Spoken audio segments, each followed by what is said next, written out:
El Club de los Perfectos. Graciela Montes.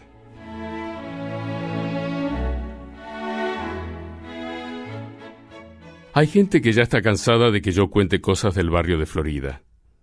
Pero no es culpa mía. En Florida pasa cada cosa que uno no puede menos que contarla. Como la historia esa del Club de los Perfectos. Porque resulta que los perfectos de Florida decidieron formar un club. Alguno de ustedes preguntará quiénes eran los perfectos. Bueno, los perfectos de Florida eran como los perfectos de cualquier otro barrio, así que cualquiera puede imaginárselos. Por ejemplo, los perfectos no son gordos, pero tampoco son flacos. No son demasiado altos y mucho menos petizos. Tienen todos los dientes parejos y jamás de los jamases se comen las uñas. Nunca tienen pie plano ni se hacen pis encima. No son miedosos ni confianzudos. No se ríen a carcajadas ni lloran a moco tendido. Los perfectos siempre están bien peinados. Siempre piden por favor y jamás hablan con la boca llena. Hay que reconocer que los perfectos de Florida no eran muchos que digamos. Es más, eran muy pocos. Tan pocos que había calles como Agustín Álvarez donde no podía encontrarse un perfecto ni con lupa. Pero pocos y todo decidieron formar un club, porque todo el mundo sabe que a los perfectos solo les gusta charlar con perfectos, comer con perfectos y casarse con perfectos. El Club de los Perfectos fue el tercer club de Florida. Los otros dos eran el Deportivo Santa Rita y el Social Juan B. Justo. El Deportivo Santa Rita era sobre todo un club de fútbol. Los sábados por la tarde se llenaba de floridenses, porque los sábados por la tarde se jugaban los partidos amistosos con el equipo de ese trángolo. El Social Juan B. Justo era el club de los bailes. Los sábados por la noche los floridenses que querían ponerse de novios se reunían a bailar con los rockeros de Florida entre guirnaldas verdes, rojas y amarillas. Pero el Club de los Perfectos era otra cosa. Para empezar, no era ni un galpón ni una cancha. Era una casa en la calle Warnes, con grandes ventanales y una verja alta de rejas negras. Y en el jardín que daba al frente, nada de malbones, dalias y margaritas. Solo palmeras esbeltas, rosales de rosas blancas y gomeros de hojas lustrosas. Los sábados por la noche, los perfectos llegaban al club con sus ropas planchadas y sus corbatas brillantes. Como eran perfectamente puntuales, llegaban todos juntos. Se sentaban alrededor de la mesa con mantel almidonado y vajilla deslumbrante. Comían tranquilos y educados. Masticaban bien, sonreían. Nunca parecían tener hambre, ni apuro, ni sueño, ni rabia, ni ganas, ni celos, ni frío. Tan diferentes eran que a los floridenses se les hizo costumbre eso de ir a visitar el Club de los Perfectos. Bueno, visitar es una manera de decir, porque al Club de los Perfectos solo entraban perfectos, y los demás miraban de afuera.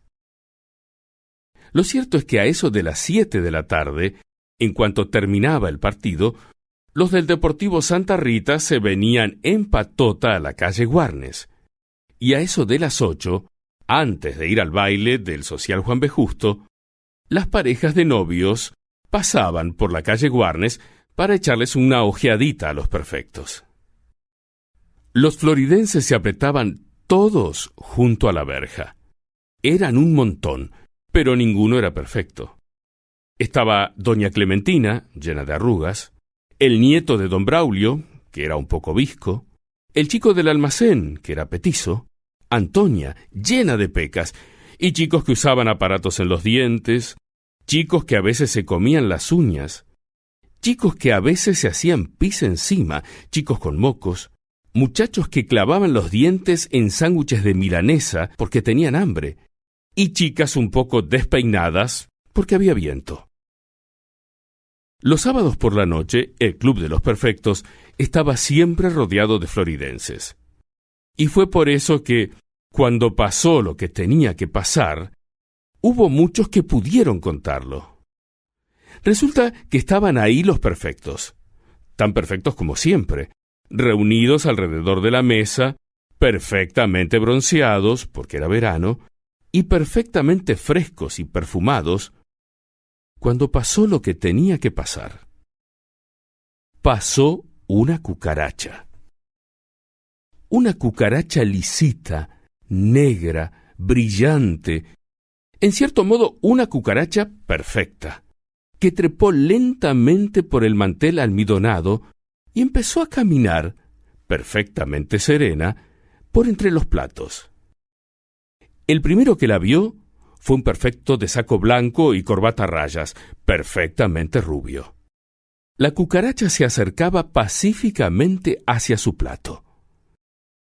El perfecto rubio se puso de pie, demasiado bruscamente porque volcó la silla, empujó con el codo el plato decorado que se estrelló contra el piso y derramó el vino tinto de su copa labrada sobre la perfecta de vestido blanco.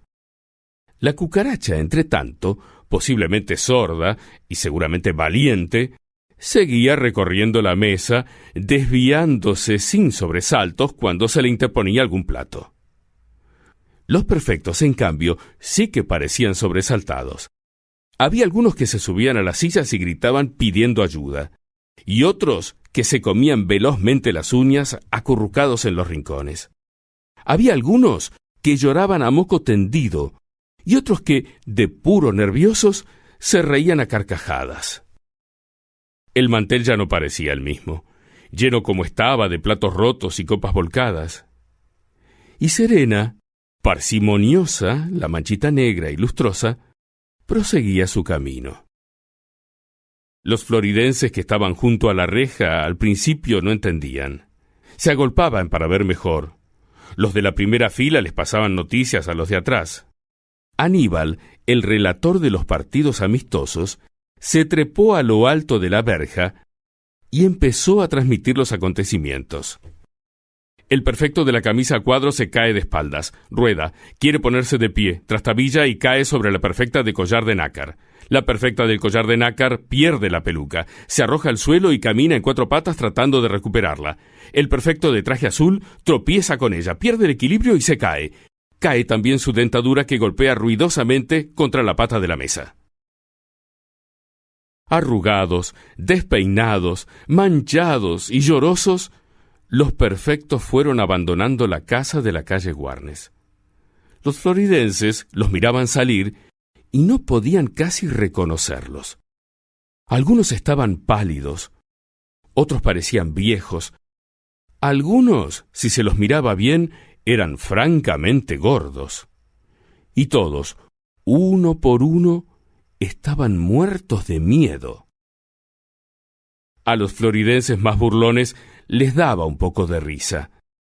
Los floridenses más comprensivos les sonreían y les daban la bienvenida. Al fin de cuentas, no era tan malo estar de este lado de la reja. De más está decir que ese mismo día se disolvió el Club de los Perfectos. Y cuentan en el barrio que los sábados por la tarde, algunos de los que fueron sus socios llegan cansados y hambrientos del Deportivo Santa Rita, y que otros van un poco despeinados al Social Juan B. Justo. Cuentan también que en la casa de la calle Warnes ahora crecen malbones. Y parece que así es mucho mejor que antes.